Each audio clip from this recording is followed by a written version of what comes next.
Hello story lovers, welcome back to my channel. చేరవ ప్రియ part 13.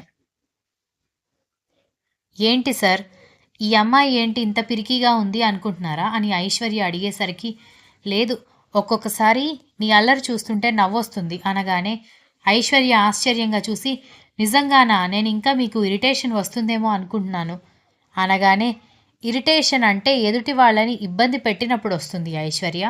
అది ఎవరికైనా కామన్, లైక్ నేహ బిహేవియర్ లాగా. కానీ నీలాగా క్యూట్గా బిహేవ్ చేస్తే ఎవరికి ఇరిటేషన్ రాదు అని చెప్పడంతో ఐశ్వర్య ఇంకాస్త షాక్ అయింది. ఈలోపు ఆఫీస్ దాటి బయటికి రాగానే వాచ్మెన్ మళ్ళీ ఇంకొకసారి నమస్తే సాబ్ అని సెల్యూట్ చేయడంతో, జాగ్రత్త, నైట్ షిఫ్ట్ సెక్యూరిటీ ఇంకా రాలేదా అనగానే, ఇంకొక అరగంటలో వస్తాడు సార్ అనగానే, సరే, జాగ్రత్తగా వెళ్ళు అంటూ ఐశ్వర్య వైపు చూసి, కార్లో కూర్చో ఐశ్వర్య అని చెప్పి కార్ స్టార్ట్ చేశాడు. వర్క్ అయిపోయినా కూడా ఇంటికి ఎలా వెళ్ళాలి అని టెన్షన్ పడుతున్న ఐశ్వర్యకి విజ్జు ఆశాజ్యోతిలాగా రావడంతో, హాయిగా కారులో కూర్చోవడంతో సైలెంట్గా కారు డ్రైవ్ చేస్తూ ఉంటే, ఆ చీకట్లో చీకటి చీల్చుకుంటూ కార్ హెడ్లైట్స్ వెలుతురుని పంచుతూ రోడ్డు మీద వెళ్తూ ఉండగా, సార్ నాకు ఒక డౌట్ అని అడిగింది ఐశ్వర్య. ఏంటి అని విజ్జు అడగడంతో, మీకు నిజంగానే ప్రేమ పెళ్లి మీద నమ్మకం లేదా అని అడగడంతో, అదేంటి అలా అడిగావు అని విజ్జు అడిగేసరికి, లేదు, నేహ మీ మీద చాలా ఇంట్రెస్ట్ చూపించింది, మరి మీకేమో తనంటే ఇష్టం లేదు కదా, అందుకే డౌట్ వచ్చింది అని అడిగింది. నేను ప్రేమకి వ్యతిరేకం కాదు ఐశ్వర్య. ఇక పెళ్లికి వ్యతిరేకం అయ్యుంటే మా మమ్మీ డాడీని అంత రెస్పెక్ట్ చేసేవాడిని కాదు, మా అమ్మమ్మ తాతయ్యని అంత రెస్పెక్ట్ చేసేవాడిని కాదు. I do respect love, I do respect relationships. కాకపోతే నేహ అవతల వాళ్ళ కంఫర్ట్కి వాల్యూ ఇవ్వదు, తనకి నచ్చినట్టుగానే అందరూ ఉండాలనుకుంటుంది. అందుకే అని విజ్జు చెప్పడంతో ఐశ్వర్య అవునా అన్నట్టుగా తల ఊపింది. నువ్వు అడగగానే నేనెందుకు ఈ విషయం చెప్పానో నీకు డౌట్ రాలేదా అని విజ్జు అడిగేసరికి వచ్చింది.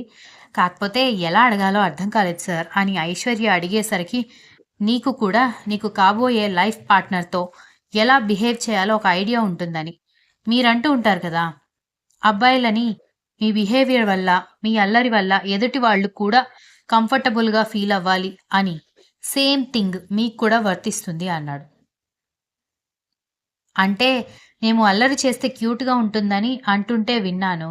అంటే మా అల్లరి క్యూట్గా అనిపించదా సార్ అని అడగడంతో, అది జెన్యూన్గా మనసులో నుంచి వస్తే క్యూట్గానే ఉంటుంది ఐశ్వర్య. కానీ క్యూట్గా ఉన్నామని చూపించుకోవడానికి అల్లరి చేస్తే అది బాగోదు అని చెప్పడంతో, మీ దగ్గర అలా ఎంతమంది ట్రై చేశారు అని అడిగింది ఐశ్వర్య.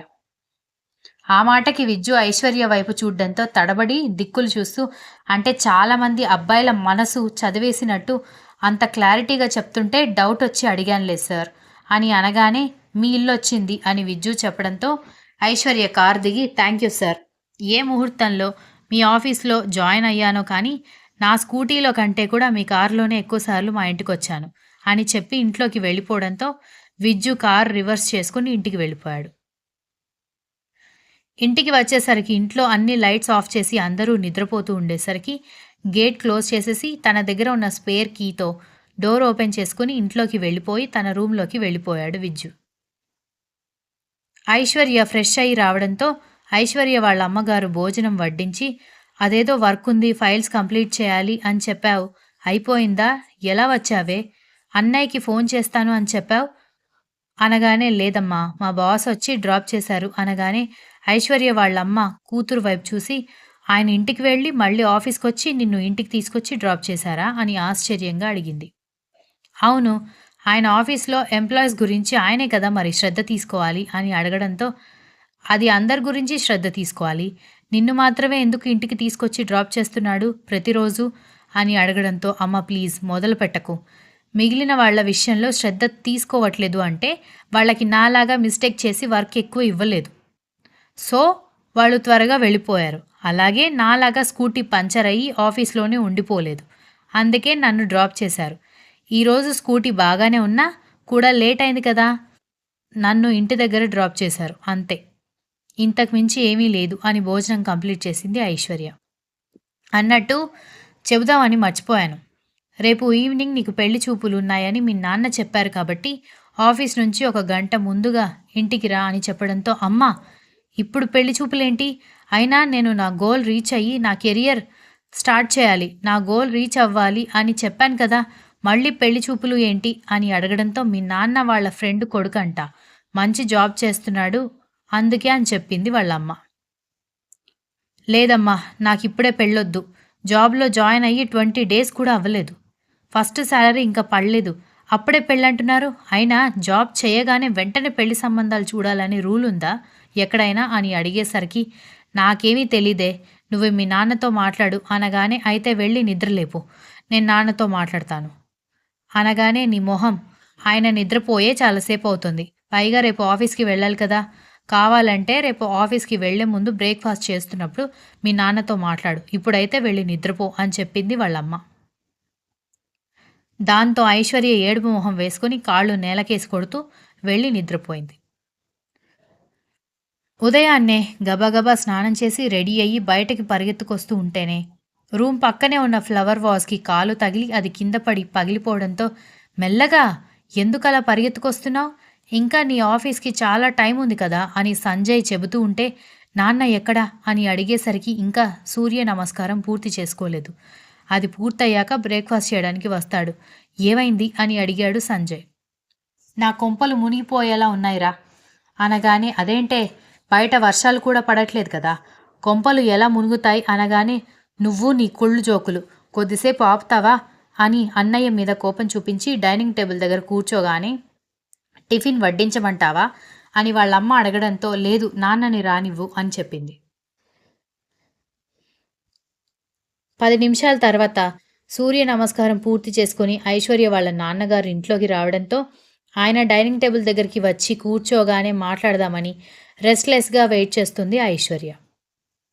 మరొక 10 నిమిషాల తర్వాత ఆఫీస్ కోసం రెడీ అయ్యి వచ్చి కూర్చోవడంతో నాన్న అని పిలుస్తూ ఉంటే తెలుసు పెళ్లి చూపుల గురించి మాట్లాడాలి అనుకుంటున్నావు అంతే కదా అనగానే నాన్న ఇప్పుడే పెళ్లి చూపులేంటి, ఇప్పుడే కదా జాబ్ వచ్చింది, కనీసం ఒక 6 నెలలైన జాబ్ చేయాలి, అన్నిటికీ మించి నేను నా గోల్ రీచ్ అవ్వాలి అనుకుంటున్నాను అని మీకు తెలుసు కదా, అది ఏది నేను ట్రై చేసుకోకుండానే మీరు ఇప్పుడే పెళ్ళి అనడం ఏమీ బాగాలేదు అని అంది. కానీ ఇది మంచి సంబంధం అమ్మా, అబ్బాయి నెలకి ₹1,00,000 సంపాదిస్తున్నాడు, సాఫ్ట్వేర్ ఇంజనీర్, కారు ఉంది, సొంత ఇల్లుంది, అబ్బాయి తండ్రి నా ఫ్రెండ్ కదా, వాడికి కూడా గవర్నమెంట్ జాబ్ ఉంది, రేపు రిటైర్ అయితే పింఛన్ వస్తుంది, బాగా సెటిల్ అయిన ఫ్యామిలీ అనగానే నాన్న నేను నా గోల్ గురించి మాట్లాడుతున్నాను, వాళ్ళ బ్యాంక్ బ్యాలెన్స్ గురించి అడగట్లేదు అని అంది. ఐశ్వర్య అని తండ్రి చెబుతూ ఉంటే సారీ నాన్న, నేను మీకోసమే ఈ జాబ్ ఇష్టం లేకపోయినా చేస్తున్నాను, బికాజ్ నా గురించి మీరు ఇన్సెక్యూర్గా ఫీల్ అవుతున్నారు కాబట్టి, మీరు ధైర్యంగా ఉండడానికి నాకు నచ్చకపోయినా ఈ జాబ్ చేస్తున్నాను, కానీ పెళ్లి విషయంలో మాత్రం నేను ఎవరి మాట వినాలని అనుకోవట్లేదు అనగానే ఐశ్వర్య నేనేం చేసినా నీ గురించే అని ఎందుకు ఆలోచించట్లేదు అని అన్నాడు ఐశ్వర్య తండ్రి. అయితే ముందు అన్నయ్యకి పెళ్లి చేయండి అని చెప్పడంతో ఆడపిల్లకి పెళ్లి చేయకుండా మగపిల్లాడికి పెళ్లి చేస్తారా ఎవరైనా అంటూ కిచెన్లో నుంచి దోశ తీసుకొచ్చి ప్లేట్లో వేస్తున్న వాళ్ళమ్మ చెప్పడంతో అమ్మా ఈ కాలంలో అవన్నీ ఎవరు పట్టించుకోవట్లేదు, ఎవరు ముందు సెట్ అయితే ఎవరు ముందు పెళ్లి చేసుకోవాలనుకుంటే వాళ్ళు ముందు పెళ్లి చేసుకోవచ్చు, చిన్న పెద్ద అక్క తమ్ముడు అన్న చెల్లెలు అనుకుంటే వాళ్ళ గోల్స్ అంబిషన్స్ ఏమైపోవాలి, దయచేసి ఈ విషయంలో మాత్రం నేను ఎవరి మాట వినాలని అనుకోవట్లేదు, నాకు ఈ పెళ్లి ఇష్టం లేదు, మీరు గనక పెళ్లి చూపులు చూడు అబ్బాయి వచ్చినప్పుడు సంగతి కదా అని రొటీన్ డైలాగ్స్ మాత్రం చెప్పకండి అంది. ఎందుకు చెప్పకూడదే అని ఐశ్వర్య వాళ్ళమ్మ అడగడంతో ఎందుకంటే ముందు పెళ్లి చూపుల్లో కూర్చో, ఒకరికొకరు నచ్చినప్పటి సంగతి కదా అంటారు, ఆ తర్వాత కొన్ని రోజులు ట్రావెల్ చేయండి, అప్పటికి కూడా మీకు నచ్చకపోతే ఆ తర్వాత చూద్దాం అంటారు, ఇన్ని రోజులు ఫ్రెండ్లీగా ఉన్నారు కదా, ఒకరి గురించి ఒకరికి ఆ మాత్రం తెలీదా, ఈ గ్యాప్లో మీ ఇద్దరికి ఫ్రెండ్షిప్ ఏర్పడింది కాబట్టి మళ్ళీ కొత్త సంబంధం చూస్తే అతను నిన్ను ఎలా చూసుకుంటాడో తెలీదు, కాబట్టి ఇతన్ని పెళ్లి చేసుకోవడమే మంచిది, మంచి శాలరీ ఉంది, మంచివాడు అని నెమ్మదిగా ఒప్పిస్తారు, సో ఇదంతా జరగకుండా ఉండాలంటే ఫస్ట్లోనే కట్ చేయాలి, కాబట్టి నాకు ఈ పెళ్లి చూపులు వద్దు, మీరు పెళ్లి చూపులు క్యాన్సిల్ చేయండి, లేదంటే మాత్రం ఇంటికి వచ్చి నేనే వాళ్లతో ఇష్టం లేదని చెప్పేస్తాను అని చెప్పి వెళ్ళిపోయింది.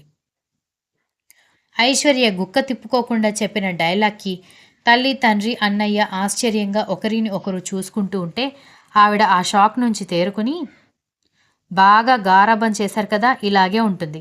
ఎంత తెలివిగా మాట్లాడుతుందో చూడండి అంటున్న తల్లి వైపు చూసి, అమ్మా, మిగిలిన విషయాల్లో ఐశ్వర్య ఎలా ఉన్నా ఈ విషయంలో అది చాలా క్లారిటీగా ఉంది. ఇష్టం లేనప్పుడు ఎందుకు చెప్పండి, ఒప్పించి పెళ్లి చేయడం వదిలేయండి అని అన్నాడు సంజయ్ కూడా. అదేంట్రా నువ్వు కూడా అలా అంటావు, అది పెళ్లి చేసుకున్న తర్వాతే కదా నువ్వు పెళ్లి చేసుకోవాలి అనగానే, అమ్మా, ఐశ్వర్య చెప్పింది నిజం. ఈ కాలంలో అవన్నీ ఎవరూ పట్టించుకోవట్లేదు. ఒకప్పుడు అంటే అన్న కంటే తమ్ముడికి, అక్క కంటే చెల్లెలకి ముందు పెళ్లి జరిగితే వచ్చే వాళ్ళకి రకరకాల డౌట్స్ వస్తాయని అలాంటి రూల్స్ పెట్టారు. కానీ అదేమీ మ్యాండేటరీ కాదు. అయినా ఐశ్వర్య నాకంటే పెద్దది అయి ఉంటే అది వేరే విషయం. తను నాకంటే 4-5 ఏళ్ళు చిన్నది కాబట్టి లెక్క ప్రకారం ముందు పెళ్లి జరగాల్సిందే. నాకు వద్దన్నప్పుడు ఊరుకోండి, అది చేసుకుంటాను, నేను పెళ్ళికి రెడీగా ఉన్నాను అని చెప్పినప్పుడు మనం సంబంధాలు చూడొచ్చు. నాకు ఆఫీస్కి టైం అవుతుంది, నేను వెళ్తున్నాను అంటూ వెళ్ళిపోయాడు సంజయ్.